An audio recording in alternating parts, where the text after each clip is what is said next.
السلام علیکم۔ آج جمعرات ہے اکتوبر کی 14 تاریخ۔ پاکستان میں سر شام کے 7، بھارت میں 7:30، اور یہاں ہمارے اسٹوڈیوز کی گھڑیوں میں صبح کے 10 بج رہے ہیں۔ وائس آف امریکہ واشنگٹن کی اردو سروس سے میں ہوں خالد حمید، خبروں کے ایک بلیٹن کے ساتھ۔ امریکہ کے صدر جو بائیڈن نے دنیا کے امیر ترین 20 ملکوں کے سربراہان کے ساتھ افغانستان کے معاملے پر بات چیت کی ہے۔ وائٹ ہاؤس کے مطابق امریکہ افغانستان کی صورتحال کے پیش نظر بین الاقوامی برادری کے ساتھ قریبی تعلق برقرار رکھنے کے عزم پر قائم ہے تاکہ افغان عوام کو انسانی ہمدردی کی بنیاد پر اور معاشی وسائل کے ذریعے مدد فراہم کی جا سکے۔ امریکہ نے افغانستان کے لیے نئی رقوم فراہم کرنے کا اعلان نہیں کیا اور یہ بھی واضح نہیں کیا کہ امریکہ کی جانب سے تجویز کردہ یقین دہانیوں کے بعد کیا ٹھوس اقدام کیے جائیں گے۔ تاہم وائٹ ہاؤس کی ترجمان جین ساکی نے اس بات پر زور دیا کہ امریکہ افغانستان کی بڑھ چڑھ کر امداد کرتا رہا ہے اور اس نے اس سال $33 کروڑ سے زیادہ امداد فراہم کی ہے۔ جین ساکی نے بتایا کہ G20 کے رہنماؤں کے ساتھ بات چیت نے ایک تعمیری موقع فراہم کیا ہے جس میں انسدادی دہشت گردی کے ساتھ ساتھ انسانی بنیادوں پر بین الاقوامی اعانت کی فراہمی کی کوششوں پر دھیان مرکوز رہا۔ روس کے صدر ولادیمیر پوٹن نے بدھ کے روز روس کے زیر اثر کامن ویلتھ کی آزاد ریاستوں CIS کے انٹیلیجنس سربراہوں کے ساتھ ایک ورچوئل میٹنگ میں افغانستان سے شدت پسندی کے خطرے کے خلاف خبردار کیا۔ صدر پوٹن نے کہا کہ متعدد بین الاقوامی دہشت گرد گروہ افغانستان میں کام کر رہے ہیں۔ انہوں نے کہا کہ عراق اور شام میں داعش کے ساتھ لڑنے والے متعدد عسکریت پسند اب افغانستان میں سرگرم ہیں۔ پوٹن کے مطابق یہ گروہ CIS ممالک کی سیکیورٹی کے لیے خطرہ ہیں۔ انہوں نے مزید کہا کہ افغانستان سے ممکنہ خطرات کو بے اثر کرنا اہم ہے۔ انہوں نے کہا کہ روس اور CIS ممالک کو وسطی ایشیا کے ساتھ افغانستان کی صورتحال پر مسلسل نظر رکھنی چاہیے اور کسی بھی خطرے سے نمٹنے کے لیے تیار رہنا چاہیے۔ ایمنسٹی انٹرنیشنل نے افغان طالب علموں اور اساتذہ کے بیانات پر مبنی ایک رپورٹ میں آج کہا ہے کہ افغانستان میں لڑکیوں کو سیکنڈری اسکول جانے اور اپنی تعلیم جاری رکھنے کی لازمی طور پر اجازت دی جانی چاہیے۔ طالب علم لڑکوں کو ملک بھر میں 17 ستمبر سے سیکنڈری اسکول جانے کی اجازت دے دی گئی تھی، جبکہ کہا گیا تھا کہ لڑکیوں کے اسکول جانے کے لیے ابھی ماحول سازگار نہیں ہے۔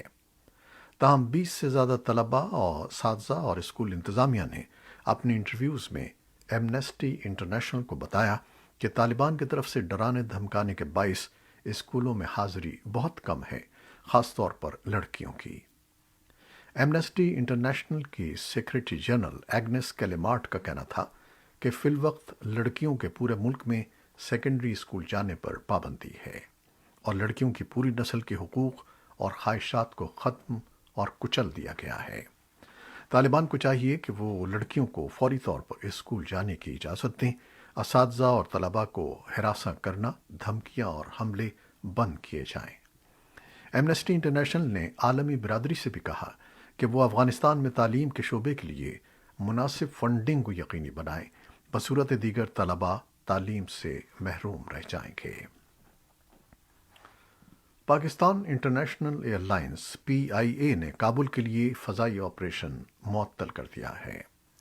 ایئر لائن کے ترجمان عبداللہ حفیظ نے وائس آف امریکہ سے بات کرتے ہوئے آپریشن معطل ہونے کی تصدیق کی اور کہا کہ یہ فیصلہ افغان حکام کے غیر مناسب رویے کے سبب کیا گیا ہے۔ فیصلے کے تحت فضائی آپریشن غیر معینہ مدت کے لیے معطل کیا گیا ہے۔ ترجمان کا کہنا تھا کہ کابل میں غیر ملکی فضائی آپریشن کے لیے غیر موزوں حالات بھی فیصلے کی وجہ ہیں۔ ہمارے طیارے بغیر انشورنس کے کابل نہیں جائیں گے کیونکہ افغانستان ایک وار زون ہے۔ عبداللہ حفیظ کا کہنا تھا کہ کابل میں افغان حکام نے PIA کے کنٹری مینیجر کو 2 گھنٹوں تک گن پوائنٹ پر محبوس رکھا اور بعد میں سفیر کی مداخلت پر انہیں رہا کیا گیا۔ اس فیصلے سے کابل اور اسلام آباد کے درمیان سفر کرنے والے ہزاروں افراد متاثر ہوں گے۔ اس سے پہلے افغانستان سول ایوی ایشن اتھارٹی نے پاکستان کی پی آئی اے اور کام ایئر کو خبردار کیا ہے کہ وہ اپنی ٹکٹوں کی قیمت کم کریں اور نئی حکومت کے آنے سے پہلے والی قیمتوں کو واپس لائیں۔ ایئر لائن کی ٹکٹوں کی قیمتوں میں گزشتہ 2 ماہ کے دوران ڈرامائی اضافہ ہوا ہے۔ اے سی اے اے نے کہا کہ اگر ایئر لائنز نے کرائے کم نہیں کیے تو پروازوں کو روک دیا جائے گا۔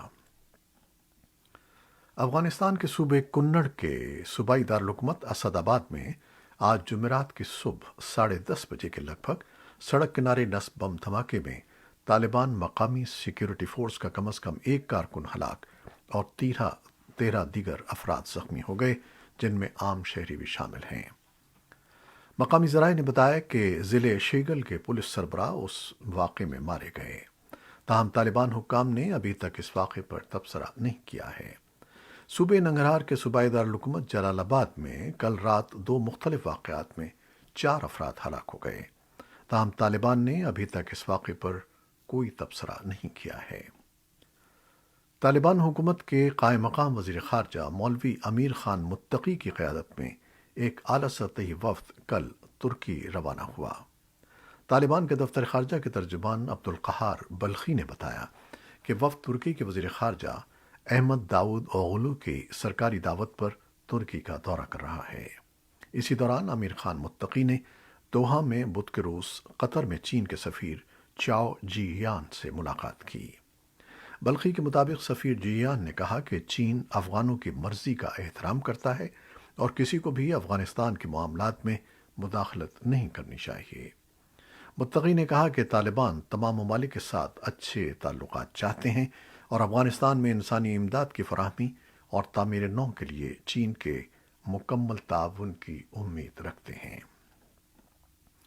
قطر کے وزیر خارجہ شیخ محمد بن عبد الرحمن الثانی نے بدھ کے روز کہا ہے کہ افغانستان میں طالبان حکومت کو تسلیم کرنے کا معاملہ ترجیح نہیں ہے، لیکن عالمی برادری اس معاملے میں متفقہ سوچ کی حامل ہے کہ لڑائی کے نتیجے میں تباہ حال ملک کی مدد کی جائے تاکہ وہ بڑھتے ہوئے انسانی اور معاشی چیلنجوں سے نمٹ سکے۔ قطر کے وزیر خارجہ نے یہ بات قطر کے دارالحکومت دوحہ میں منعقدہ بین الاقوامی اجلاس سے خطاب کرتے ہوئے کہی۔ انہوں نے مزید کہا کہ میرے خیال میں بین الاقوامی برادری کی یہ ذمہ داری ہے کہ وہ یہ دیکھے کہ کیا اقدامات کیے جا رہے ہیں اور صورتحال سے نمٹنے کے لیے واضح روڈ میپ دیا جائے۔ بھارت اور چین کے درمیان بھارتی نائب صدر کے حالیہ دورہ اروناچل پردیش کے بعد لفظی تنازعہ شروع ہو گیا ہے۔ اروناچل پردیش مشرقی بھارت کی ایک ریاست ہے جس پر چین اپنا دعویٰ کرتا ہے۔ دونوں ممالک کے درمیان یہ صورتحال کشیدگی کو بڑھانے کی نشاندہی کرتی ہے اور سیکیورٹی ماہرین کے مطابق ہمالیائی سرحد کے متنازع حصوں میں فوجیوں کی بڑے پیمانے پر تعیناتی ہوئی ہے۔ بیجنگ کی جانب سے بھارتی نائب صدر ایم وینکیا نائیڈو کے اس ہمالیائی ریاست کے دورے پر اعتراضات کے بعد بھارت نے شدید ردعمل ظاہر کرتے ہوئے اروناچل پردیش کو بھارت کا ایک لازمی اور اٹل حصہ قرار دیا۔ بھارتی وزارت خارجہ کے ترجمان ارندم باگچی نے کہا کہ ہندوستانی رہنما معمول کے مطابق ریاست اروناچل پردیش کا دورہ کرتے رہتے ہیں اور بھارتی رہنماؤں کے کسی ایسے دورے پر اعتراض کرنا سمجھ سے بالاتر ہے۔ اس سے پہلے چین کی وزارت خارجہ کے ترجمان ژاؤ لیجیان نے ایک پریس بریفنگ میں بتایا کہ چین نے بھارتی رہنما کے اس دورے کی مخالفت کی ہے اور نئی دہلی سے مطالبہ کیا ہے کہ وہ ایسے اقدامات کرنا بند کر دیں جو سرحدی مسئلے کو پیچیدہ بناتے ہیں۔ انہوں نے بھارت پر زور دیا کہ وہ چین کے خدشات کا احترام کرے اور سرحدی علاقوں میں امن و استحکام کو برقرار رکھنے کے لیے حقیقی اقدامات کرے۔ ناروے میں ایک شخص نے تیر کمان سے حملہ کر کے 5 افراد کو ہلاک اور 2 کو زخمی کر دیا۔ زخمی افراد میں ایک پولیس افسر بھی شامل ہے۔ ناروے کی پولیس کے مطابق واقعہ بدھ کو ایک قصبے کانگس برگ میں پیش آیا جہاں تیر کمان سے لیس ایک شخص نے لوگوں پر تیر برسائے۔ پولیس کے سربراہ آئیون آس نے صحافیوں سے گفتگو کے دوران کہا کہ حملہ آور کو گرفتار کر لیا گیا ہے اور ہماری معلومات کے مطابق اس شخص نے تنہا ہی یہ تمام حملے انجام دیے ہیں۔ ان کے بقول پولیس اس بات کی بھی تحقیقات کرے گی کہ حملہ دہشت گردی ہے یا نہیں۔ حکومت کا کہنا ہے کہ پولیس نے اس واقعے کی بڑے پیمانے پر تحقیقات شروع کر دی ہیں۔ اور اب کورونا وائرس سے متعلق کچھ خبریں۔ پاکستان میں کورونا وائرس سے مزید 8 افراد موت کا شکار ہو گئے ہیں۔ سرکاری اعداد و شمار کے مطابق ملک میں گزشتہ 24 گھنٹوں میں ہونے والی 28 اموات کے بعد ہلاکتوں کی مجموعی تعداد 28,201 ہو گئی ہے۔ امریکہ میں متعدی امراض کے ماہر ڈاکٹر اینتھونی فاؤچی نے بدھ کو تسلیم کیا کہ ممکن ہے کہ کورونا وائرس کبھی ختم نہ ہو سکے، اور یہ کہ دنیا کے بیشتر حصے کو وائرس کے وبائی مرحلے کا سامنا ہے۔ امریکہ کے صدر جو بائیڈن کے مشیر اور قومی ادارے صحت اور متعدی امراض کے ڈائریکٹر فاؤچی نے وبائی امراض کے بارے میں وائٹ ہاؤس کی بریفنگ کے دوران یہ جائزہ پیش کیا۔ انہوں نے کہا کہ مستقبل قریب میں اور ممکنہ طور پر آئندہ کبھی بھی اس وائرس کو صحیح معنوں میں ختم کرنا بہت مشکل ہوگا۔ انہوں نے توجہ دلائی کہ امریکہ میں اب بھی تقریباً 66 ملین لوگ ہیں جو ویکسین کے اہل تو ہیں لیکن انہوں نے ویکسین نہیں لگوائی۔ Johns Hopkins university corona virus resource centre کے مطابق امریکہ کورونا وائرس سے ہونے والی 7,17,000 اموات سے زیادہ اور تقریباً 44 ملین نئے انفیکشن کے ساتھ دنیا بھر میں ابھی بھی سب سے آگے ہے۔ اقوام متحدہ کے ادارے یونیسیف اور صحت کے عہدیداروں کے پاکستان میں انسداد پولیو مہم کے کامیابی پر اطمینان کے باوجود خیبر پختونخوا کے انسداد پولیو مہم سے منسلک حکام افغانستان کی صورتحال سے پریشان دکھائی دیتے ہیں، جہاں پر پچھلے 15 اگست سے انسداد پولیو مہم تعطل کا شکار ہے۔ اقوام متحدہ کے ادارے یونیسیف کے ڈپٹی ایگزیکٹو ڈائریکٹر عمر عابدی نے اسلام آباد میں ایک انگریزی اخبار کے ساتھ بات چیت میں موجودہ صورتحال برقرار رہنے سے افغانستان سے بڑے پیمانے پر پاکستان، ایران اور دیگر ممالک کو نقل مکانی کے خدشات کا اظہار کیا ہے۔ تاہم انہوں نے پاکستان میں انسداد پولیو مہم کی کامیابی پر اطمینان کا اظہار کرتے ہوئے کہا کہ اس بار پاکستان پولیو کے خاتمے کے قریب پہنچ چکا ہے۔ سیاحتی علاقے نتھیا گلی میں انسداد پولیو کے بارے میں سیمینار سے خطاب میں خیبر پختونخوا کے انسداد پولیو کے ہنگامی مرکز کے سربراہ اور محکمہ صحت کے ایڈیشنل سیکریٹری عبدالباسط خان نے بتایا کہ رواں سال پولیو سے متاثرہ صرف ایک مریض کی نشاندہی کی گئی ہے، جبکہ پشاور سمیت صوبے کے دیگر علاقوں میں موجود پولیو وائرس پر قابو پایا گیا ہے، جس کے نتیجے میں آئندہ 2 سالوں کے دوران پاکستان کا شمار پولیو سے پاک ممالک کی فہرست میں شامل ہو جائے گا۔ اسلام آباد میں نور مقدم کیس میں عدالت نے کیس کے مرکزی ملزم ظاہر جعفر سمیت دیگر ملزمان پر فرد جرم عائد کر دی ہے اور اب ان کے خلاف باقاعدہ ٹرائل شروع ہو سکے گا۔ ملزمان نے صحت جرم سے انکار کر دیا ہے۔ اسلام آباد ہائی کورٹ کا اس بارے میں حکم ہے کہ کیس کی سماعت 2 ماہ میں مکمل کی جائے۔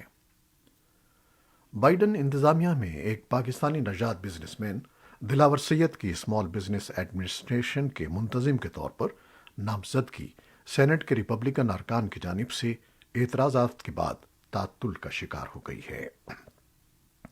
دلاور سید کی نامزدگی کی اگر توثیق ہو گئی تو وہ بائیڈن حکومت میں اعلیٰ ترین عہدے پر فائز ہونے والے پہلے مسلمان ہو سکتے ہیں۔ صدر جو بائیڈن اب تک اسمال بزنس ایڈمنسٹریشن کے ڈپٹی ایڈمنسٹریٹر کے طور پر دلاور سید کے انتخاب پر قائم ہیں۔ ریپبلکن اراکین کا کہنا ہے کہ وہ دلاور سید کی نامزدگی کو کورونا وائرس کی اس امدادی رقم پر اپنے اعتراضات کی بنا پر روک رہے ہیں جس کی سید کے ادارے نے امریکہ بھر میں پلینڈ پیرنٹ ہوڈ نامی ادارے کی ذیلی شاخوں کے لیے منظوری دی تھی۔ ڈیموکریٹک اراکین کا کہنا ہے کہ قرضے قانونی تقاضوں کو پورے کرتے ہوئے دیے گئے تھے اور کئی قدامت پسند تنظیموں نے بھی ایسی رقوم وصول کی ہیں۔ یہ تھیں وہ خبریں جو فیس بک لائیو پر ہم نے آپ کے لیے پیش کی۔ ہماری ویب سائٹ، یوٹیوب اور پوڈ کاسٹ پر یہ بلیٹن آپ کے لیے ریکارڈ کر دیا جاتا ہے۔ کیمرامین قذافی بابر کے ساتھ خالد حمید اب اجازت چاہے گا۔ اللہ حافظ۔